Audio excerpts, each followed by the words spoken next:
Time is not simply the ticking of a clock. It is the silent river in which our lives unfold. Each moment is a note in a symphony so vast we rarely hear its fullness, yet it surrounds us, binding our struggles, our triumphs, and even our pauses into a rhythm that is uniquely our own. Productivity is not about racing against time, but about learning to dance with it, to recognize that every delay, every silence, every surge of effort is part of a divine choreography. When we understand this, time ceases to be an enemy we battle, and instead becomes a partner that teaches us how to shape meaning from chaos. To master time is not to control it, but to surrender to its wisdom, aligning our choices with the pulse of something eternal. And in that surrender, we discover this truth: our journey is not random. It is the sacred art of becoming who we were always meant to be. We talk about time like it's an enemy. We say things like, "I don't have enough of it," or "it's slipping away from me," or "I wish I could buy more." And yet, time has never once betrayed us. Time has never sped up to punish us or slowed down to mock us.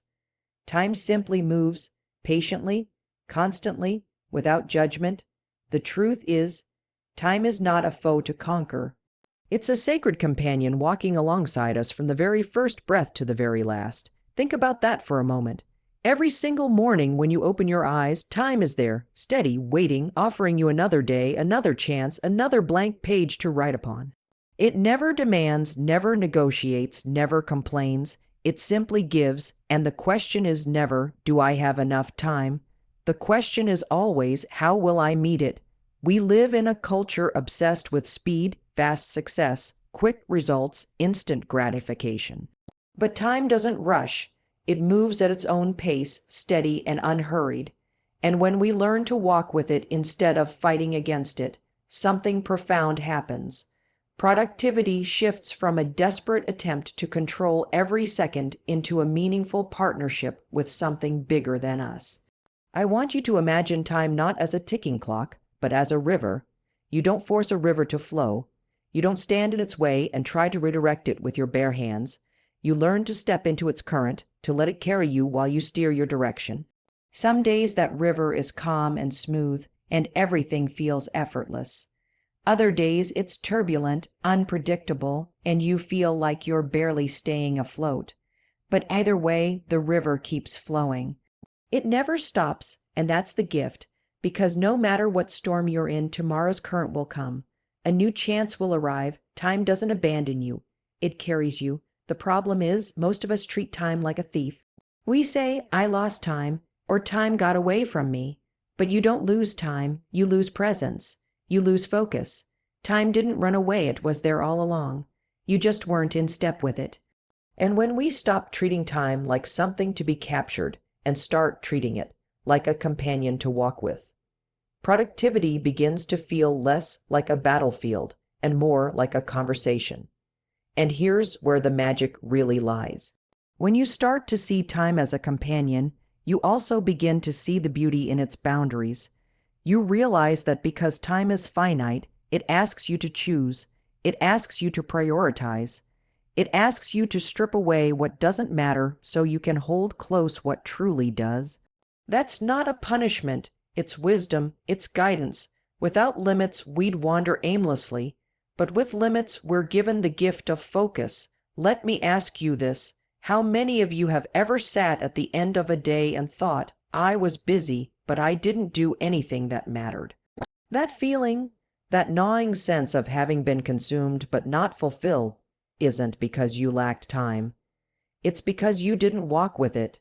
You ran ahead, scattered in every direction, chasing urgency instead of listening to what mattered. And that's why so many of us feel exhausted but empty. Because productivity isn't about filling your hours. It's about filling your hours with what makes you alive. I'll tell you something else. Time is a mirror. It reflects back the truth of your choices.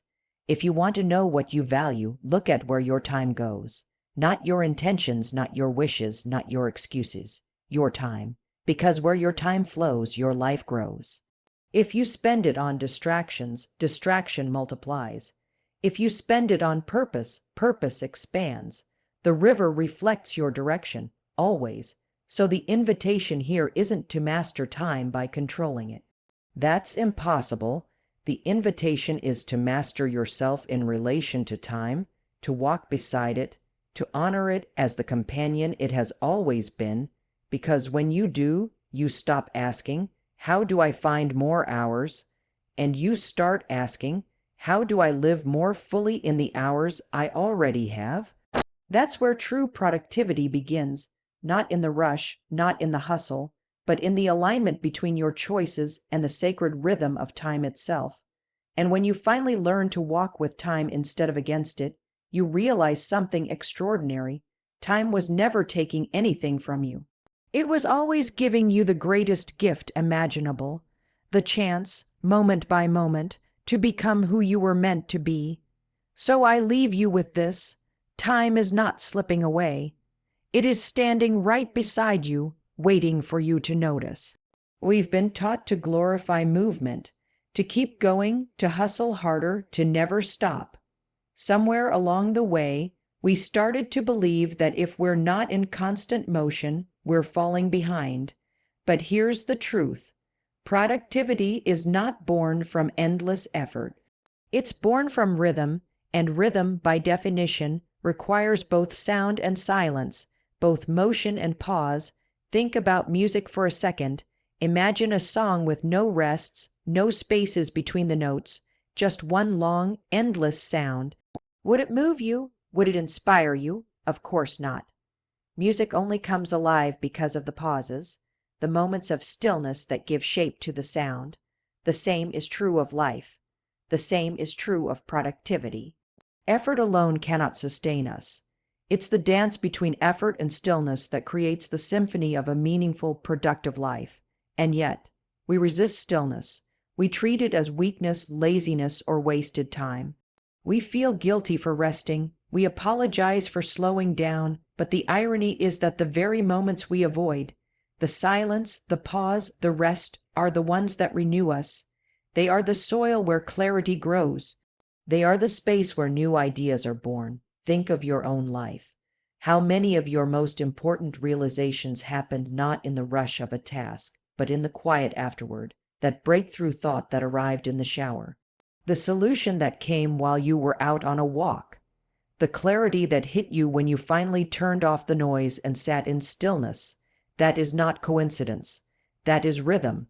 That is the universe reminding you that productivity isn't about cramming every second with noise. It's about letting silence do its work, too. I want to challenge the idea of balance here. People love to say, "I just want balance." But balance sounds like standing still, doesn't it? Like two things in perfect tension, frozen in place. Life isn't balance. Life is rhythm. It's more like breathing in and out, more like waves rising and falling, more like day giving way to night. Effort and stillness are not enemies to be managed. They're partners in an eternal dance. When you push forward, and then when you let go, when you speak, and then when you listen, when you move, and then when you rest. Here's what happens when we ignore that rhythm: burnout, overwhelm, that sense of spinning your wheels faster and faster, but going nowhere. You're pouring out energy without allowing it to refill. You're playing notes with no pauses. And just like a song without rests, eventually it turns into noise. That's why rest isn't indulgence, it's oxygen. It's what keeps the music of your life from collapsing into chaos. The world will always tell you to do more, to keep going, to squeeze productivity out of every drop of your day. But let me tell you, some of the most productive moments you will ever have will look, on the outside, like nothing. Like you sitting quietly, breathing deeply. Like you stepping away, going for a walk, closing your eyes for 10 minutes. Like you saying no to one more task so you can simply be. That nothing is where the deepest something grows. And when you honor that rhythm, effort becomes more powerful, because you're no longer pushing from a place of depletion, but from a place of fullness. You're not forcing productivity out of exhaustion. You're flowing into it with energy and clarity. It's the difference between trying to row upstream with broken oars and allowing the current to carry you forward when the wind is finally at your back. This rhythm also teaches us patience. We live in a world addicted to immediacy. If results don't come instantly, we assume we're failing, but think about a seed. You don't plant it in the ground and then dig it up an hour later to see if it's growing. Growth requires rhythm. Bursts of sunlight, stretches of darkness, seasons of rain, seasons of stillness. And in its own time, the seed emerges. Productivity works the same way. You can't force every result. Some things need space to unfold. Some answers only arrive in silence. So if you're here wondering why you're burned out, why you feel like you're giving everything and still not getting anywhere, maybe the problem isn't that you're doing too little. Maybe the problem is you've forgotten the rhythm. Maybe you're only playing the notes and you've left out the rests. When you begin to honor both the effort and the stillness, you discover a whole new way of living. You realize that slowing down doesn't mean falling behind. It means moving forward with intention. You realize that rest is not the opposite of productivity. It is part of productivity. You realize that the silence in your day is just as sacred as the sound. And maybe most importantly, you realize this: the pauses are not empty.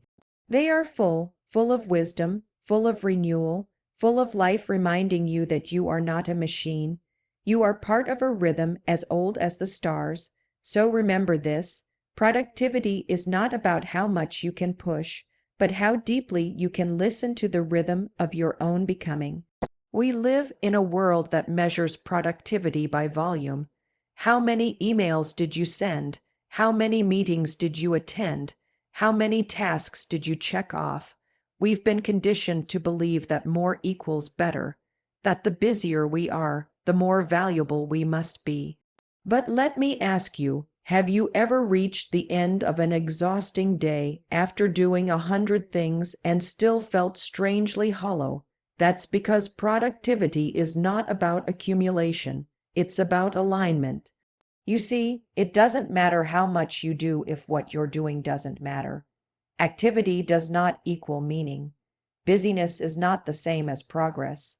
We confuse motion with purpose, but there's a world of difference between the two.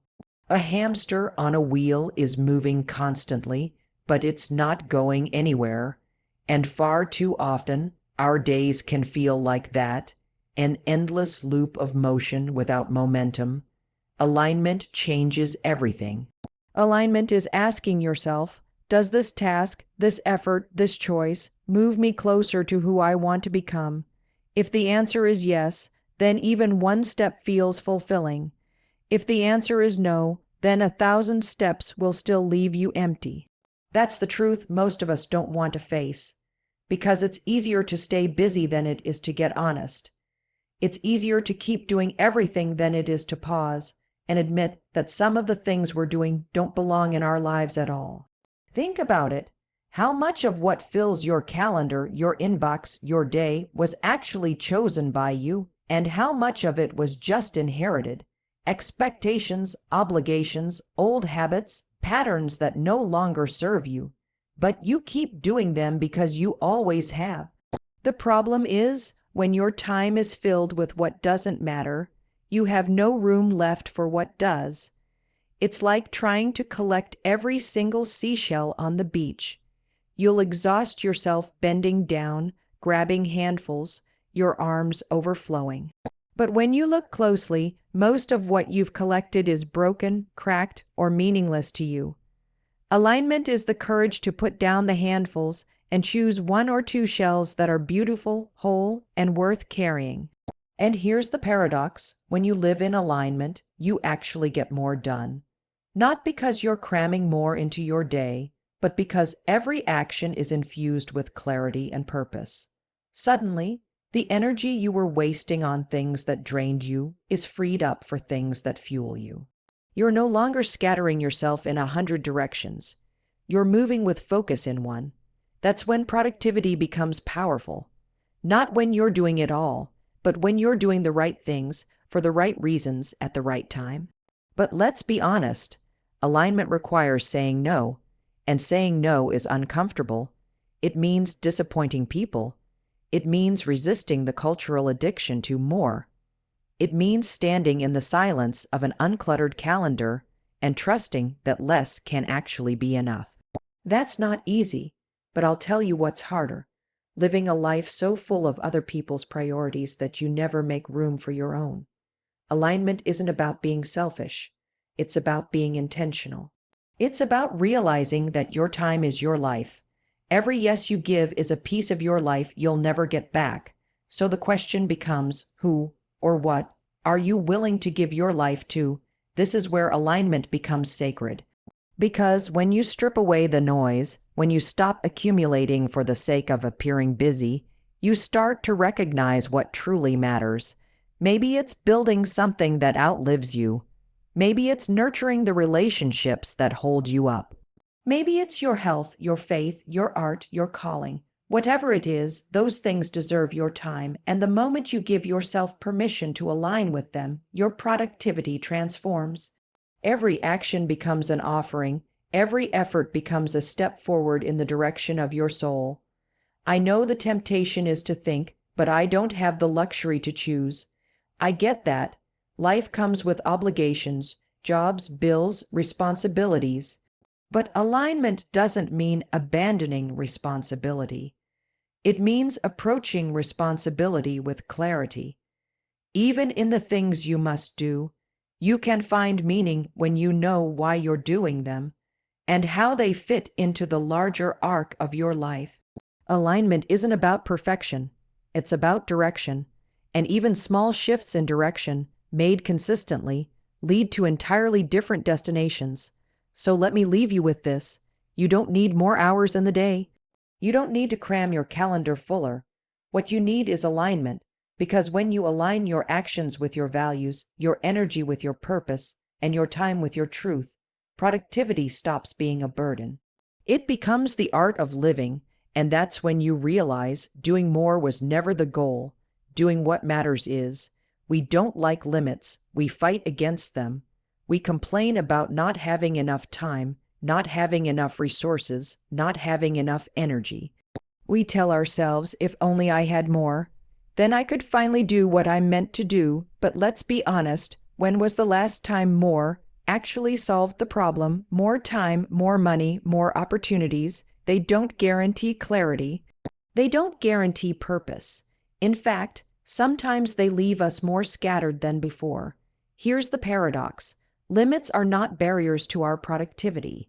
They are the very things that give it shape. Limits are not punishments, they are design. They are the framework that makes meaning possible. Think of a canvas. Without edges, paint has no place to land. Without the frame, the masterpiece would bleed endlessly into nothing. The beauty of art is not in its endlessness, it's in its boundaries. In the same way, the beauty of your life is not in having unlimited time or infinite resources. It's in what you create within the limits you've been given. And here's the truth. Limits are teachers. They force us to choose. They push us to prioritize. They demand creativity where convenience would otherwise take over. A writer with only 100 words learns the power of precision. An entrepreneur with a small budget learns the brilliance of resourcefulness. A parent with little free time learns how to make every moment matter. The limits don't destroy the work. They refine it, but most of us resist this. We see limits as evidence that we're behind. We say, if only I didn't have these constraints, I could finally thrive. What if it's the opposite? What if those very constraints are the reason you will thrive? What if the limits are not holding you back? They're shaping you into someone stronger, wiser, more capable than you could ever become in a world of more. Think of nature. A tree grows taller not in spite of the resistance of the wind, but because of it. The pressure of the wind strengthens the trunk, deepens the roots, forces the tree to become resilient. Without that resistance, the tree would topple the first time a storm arrived. Your limits are the same. The resistance you face is not here to break you. It's here to root you. And if you think about it, life itself is one great limit. We are all given a finite number of days. No one escapes that. It's sobering, yes, but also liberating. Because the limit of our days is the very reason they matter. If time stretched on endlessly, would you value this morning? Would you cherish this moment? Limits give urgency to love, to create, to risk, to live. Without them, we would drift. With them, we are called to purpose. The irony is, when we stop fighting our limits and start honoring them, we actually find freedom. We stop wasting energy resenting what we don't have and begin using what we do have with intention. Instead of saying, I don't have enough time, we start asking, what can I do with the time I have? Instead of saying, I don't have enough resources, we ask, how creative can I be with what's in my hands right now? That shift is everything. Because the truth is, history is not filled with people who had unlimited resources. It's filled with people who worked within extraordinary limits and still created something eternal. And maybe that's the divine design of it all. Maybe limits are not accidents. Maybe they are invitations. Invitations to stop scattering our energy on everything and start pouring our energy into what matters most. Invitations to trust that we don't need more. We need to see differently. Let me put it this way, the very limb you're resenting right now might be the greatest gifts you've been given. They are shaping your creativity, your resilience, your focus. They are refining your purpose. They are reminding you that life is not about doing everything. It's about doing the right things with the time and tools you've been given. So instead of waiting for more time, more energy, more certainty, what if you honored the limits you have right now? What if you trusted that within them lies the exact framework you need to become who you were meant to be? Because the truth is, the masterpiece of your life will not be created outside your limits. It will be created within them. And that's the beauty of it. Limits don't confine you, they define you. We live most of our lives somewhere other than here. Our minds are replaying the past or rehearsing the future. We're regretting yesterday or worrying about tomorrow. Even in the middle of our days, our bodies are in one place, but our thoughts are somewhere else entirely. And then we wonder why life feels rushed, why productivity feels empty, why joy feels fleeting. Presence is the missing ingredient. Presence is power, because think about it, the only place life actually happens is here now, not yesterday, it's gone, not tomorrow. It hasn't arrived. Right now, in this very moment, is the only place you can act, create, love, choose, change. And yet most of us spend our days absent from the only moment that truly matters. We're living everywhere except where we are. But when you bring yourself back, when you root yourself in presence, something extraordinary happens. The noise quiets, the urgency softens. Suddenly, the smallest task feels alive with meaning because you're fully in it. Washing dishes isn't a chore, it's a meditation. A conversation isn't just an exchange of words, it's a sacred connection. A minute with your child, your partner, your friend. When you're truly present, it becomes timeless. Presence stretches time because it fills every second with depth. We often think productivity is about managing minutes, but in truth, it's about inhabiting them. What good is a perfectly scheduled day if you were absent for most of it? What good is achieving your goals if you rushed past the beauty of the journey? Presence is what transforms ordinary hours into extraordinary ones. And here's the secret most of us overlook. Presence doesn't take more time. It just takes more attention. You can be fully present in a meeting, fully present while answering an email, fully present while taking a single breath. It's not about slowing down the clock, it's about showing up for the moment in front of you. When you live this way, productivity stops being a race and starts being an offering. You begin to pour your whole self into what you're doing, and because of that, the quality of your work shifts. The way you love shifts, the way you live shifts. People can feel it when you're really there. You've felt it too. That moment when someone is listening to you, not distracted, not divided, but fully with you. Doesn't it make you feel seen? Doesn't it make the moment sacred? That is the power of presence. And when you bring that same presence to your work, your goals, your time, you magnify everything you touch. But here's the challenge: presence requires discipline. The world is built to pull us out of the moment. Notifications, comparisons, endless scrolling. They scatter our attention in 1,000 directions. And if we let them, they rob us of the very life we're trying to live. Because you don't lose years all at once. You lose them moment by moment, distraction by distraction, until suddenly you're looking back wondering where it all went. The antidote is choosing presence, choosing to return to now again and again, choosing to notice the breath in your lungs, the sound of someone's laughter, the way the light falls through the window, choosing to do one thing at a time with your whole heart instead of doing everything half-heartedly. Presence is a practice, and every time you choose it, you reclaim a piece of your life. And the beauty is, presence turns productivity into joy. Instead of resenting what you have to do, you begin to savor it. Instead of racing through the hours, you begin to dwell in them. Even the mundane becomes meaningful when you meet it with presence. And that's when you realize that productivity was never about squeezing more into your day. It was about learning to fully live in the day you already have. Think about this. At the end of your life, you won't remember how many tasks you checked off. You'll remember the moments you were present for. The laughter, the stillness, the love, the courage. And if those are the moments that matter most in the end, then why not live like they matter most right now? So the question isn't, how can I get more time? The question is, how can I be more alive in the time I already have? Because when you're present, even the smallest second becomes infinite. And that's the truth. Presence doesn't just change how you spend your time. It changes how you experience your life. So remember this: the greatest power you hold is not in the hours ahead, but in the moment you're in right now. When you step back far enough, when you zoom out on your life, you begin to see something extraordinary. Every challenge, every delay, every triumph, every season of silence. They're not random. They are movements in a grander rhythm, a choreography so vast and intricate that we rarely recognize it in the moment, but it's there always. Your life is not a series of accidents. It is a dance, a cosmic dance. Think about the night sky. Stars are scattered across the universe, light years apart, yet they form constellations that guided travelers for centuries. What looked like chaos was, in truth, a map.